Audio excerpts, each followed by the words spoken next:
अस्सलाम वालेकुम जी। मैं महेंद्र पाल सिंह, पार्लिमानी secretary, ministry of human rights, Punjab, Pakistan. मैं आज जो एशिया के खित्ते में जो हिंदुस्तान की जिस तरह से मामला चल रहे हैं उसके ऊपर मैं बात करना चाहूँगा, क्योंकि हिंदुस्तान ने एक कबूतर पकड़ के उसके ऊपर सारा मलबा डाल दिया कि ये पाकिस्तान का जासूस है और वगैरह वगैरह वगैरह, और कुछ तो ये पकड़ नहीं सके। पाकिस्तान की जो कामयाबी है वो इनसे देखी नहीं जा रही, पाकिस्तान की खारजा पॉलिसी इनसे देखी नहीं जा रही, पाकिस्तान की करतारपुर के ऊपर कामयाबी, दूसरे मामलात में कामयाबी इनसे देखी नहीं जा रही।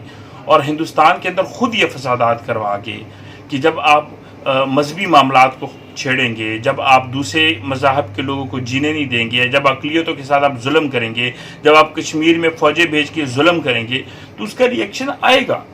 मैं अब नेपाल के साथ उनके मामलात ख़राब हैं तो वो भी पाकिस्तान के ऊपर इल्ज़ाम, अगर चाइना के साथ मामलात ख़राब हैं वो भी पाकिस्तान के ऊपर इल्ज़ाम, अगर आप कश्मीरियों के ऊपर जुल्म कर रहे हैं तो वो भी पाकिस्तान, अगर आप सिखों के ऊपर जुल्म कर रहे हैं वो भी पाकिस्तान के ऊपर इल्ज़ाम। मुझे लगता है कि मोदी को जो माँ ने जब घुट्टी पिलाई थी तो उसमें घुट्टी में ये बता दिया था, या वो ऐसी घुट्टी पिला दी थी कि जब भी हिंदुस्तान नाकाम हो तो अपनी नाकामी का मलबा पाकिस्तान के ऊपर डाल दो। मैं हिंदुस्तान की जो मौजूदा हुकूमत है और मोदी सरकार है, मैं इसको बताना चाहता हूँ कि आप अपने जो आपकी अपनी नाकामियाँ हैं वो पाकिस्तान के ऊपर ना डालें।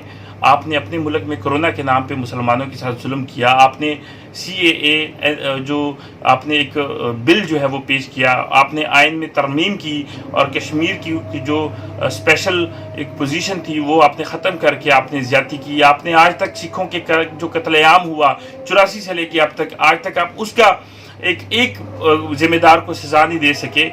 तो ये तमाम तरह अपनी नाकामी, आप जब नाकामियों की वजह से हिंदुस्तान के हालात ख़राब होते हैं तो आप उसका मलबा पाकिस्तान के ऊपर डालते हैं, ये मुनासिब बात नहीं है। अब अपने मामलात को खुद देखें और उसको ठीक करें, वरना पाकिस्तान के ऊपर इल्ज़ाम लगाना बंद करें।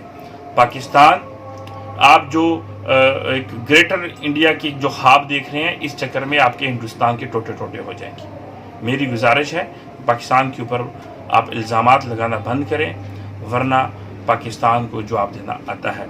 जिस तरह से आपको याद होगा कि 27 फरवरी को क्या हुआ था कि आपने एक झूठा ऑपरेशन करके बाद में जब आपके जहाज़ आए और अभिनंदन को हमने चाय पिला के हमने भेजा था, वो फंटास्टिक टी आपको याद होगी। तो मेरा ख्याल है आपको पंगे लेने की अभी कोशिश नहीं करनी चाहिए, वरना पाकिस्तान को जवाब देना आता है। पाकिस्तान जिंदाबाद।